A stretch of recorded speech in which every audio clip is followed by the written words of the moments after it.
just your brother.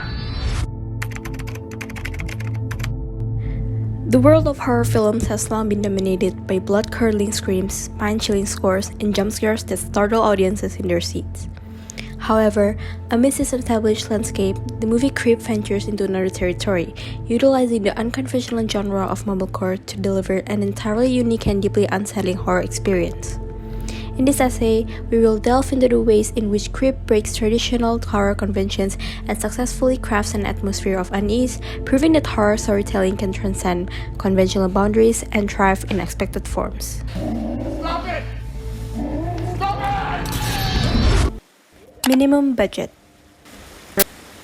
Horror films typically demand substantial budgets. However, in 2014, Patrick Bryce and Mark Duplass defied this convention by creating Creep on a shoestring budget.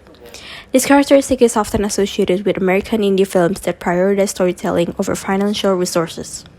Several factors contributed to the production's ability to keep costs down are limited locations, focusing on character interactions, the use of non-professional camera, and using two actors with dual responsibilities, as Mark Duplass, who also served as the film's writer, and Patrick Bryce, the director, took on the primary roles in Creep.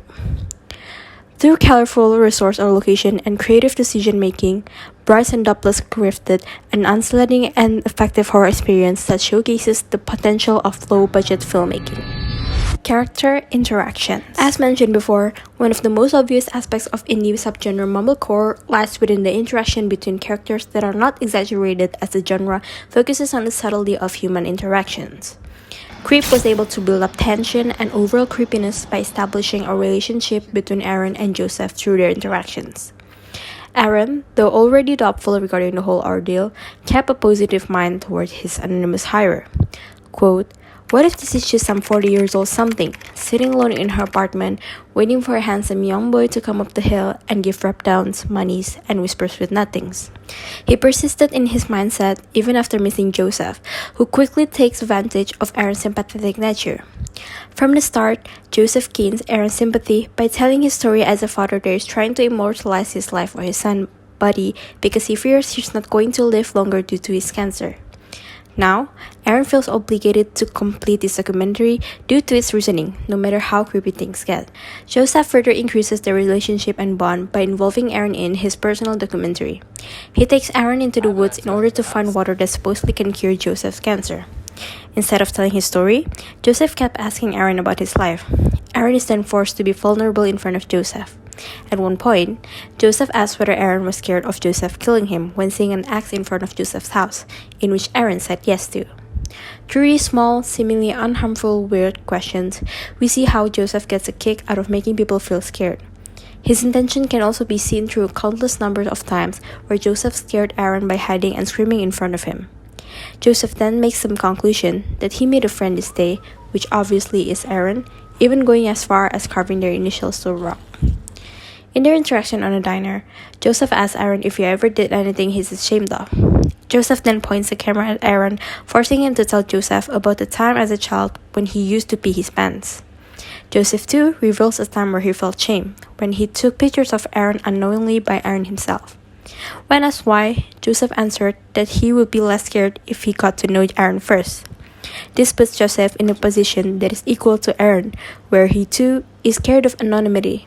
The diner interaction then starts to blur the line for Joseph between his position as an employer and Aaron's position as someone that Joseph hired. Limited locations.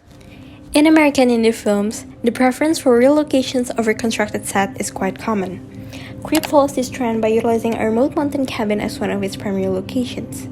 This specific setting effectively conveys a sense of isolation, immersing viewers in an atmosphere of discomfort and unease.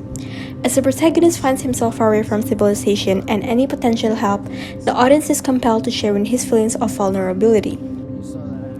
Additionally, the film makes strategic use of the woods as another significant location. The woods, often associated with primal human fears such as darkness and the unknown, serves as a backdrop to accentuate Aaron's helplessness.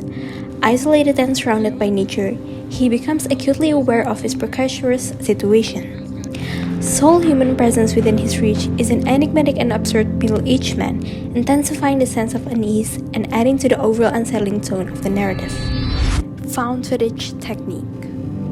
The implementation of the found footage technique in Creep offers several advantages, including cost effectiveness and a heightened sense of realism. The handheld approach employed in the film serves the purpose of immersing the viewers directly into the shoes of the protagonist. Through this technique, we experience the same fear and panic as Aaron in real time, intimately connecting with his emotions as we witness Joseph's unsettling action unfold before our eyes. Moreover, the handheld technique contributes to the build-up of the tension, particularly during the cat and mouse chase sequences. For instance, when Joseph stands outside of Aaron's door as Aaron navigates around the house, viewers relinquish control over what they see. We're relying solely on Aaron's perspective to reveal the surrounding environment, thus heightening the suspense and unpredictability of the situation. Hence, as the camera captures Joseph's presence, a sense of fear envelopes the scene.